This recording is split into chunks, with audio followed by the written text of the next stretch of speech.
જય માતાજી બધાને। જો સવારમાં નાહી ધોઈને થઈ ગયા તૈયાર, દીવાબત્તી પણ થઈ ગયા, અને હવે દૂધ લેવા જવાનું છે। વાગ્યા છે જો 7 વાગી ગયા છે, ને છોકરા સુતા હતા ને તો મને એમ થયું કે ચાલો હવે દૂધ લઈ આવી। આજે જયદીપ હતા નહીં, દાદાને દવાખાને લઈ ગયા હતા ને તો જયદીપ ત્યાં ગયા હતા।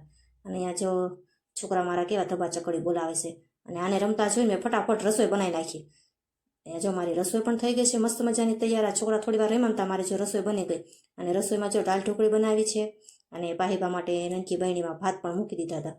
તો જયવીર માટે જો દાળ ઢોકળી ને પાહીબા માટે દાળ ભાત। અને જો જયવીરને કુલર ભરે છે, આ ચિંતા નહીં મારે, જયવીર મને રોજ કુલર ભરી દે ને ઘોડિયું તૈયાર કરી દે, આ બે કામ મને કરી દે। અને હવે જો સિઝનની કેરી પણ આવી ગઈ છે, જો હું તમને બતાવું, જો આપણે સિઝનની કેરી આવી ગઈ છે કે જો કોના કોના ઘરે કેરી આવી ગઈ છે। અહીંયા જો વાસણ કરવાના છે, ને પાહીબાને જાગ્યા હતા તો એ રમતા હતા, તો હું ગોતતી હતી કે આ ક્યાં ગઈ, પણ જો અહીંયા ક્યાં રમેશ, ખૂણામ કરીને રમેશ, કેમ કે રમકડા થોડાક પડ્યા હતા ને તો એને જોતા હતા। અને બાજુવાળા બાના ઘરે એમની બે દીકરીઓ આવી હતી મળવા, તો એમને ચા પીવા બોલાવવા જવાનું હતું। તો અહીંયા જો મસ્ત એના માટે શરબત બનાવવાનું છે, અને આ સંચળ હું ડીમાર્ટમાંથી લાવી હતી ને, તો થયું કે ચાલો આજે યુઝ કરી લો। ચાલો વિડીયો ગમ્યો તો લાઈક કરી દેજો, અને ચેનલને કરી દેજો સબસ્ક્રાઈબ।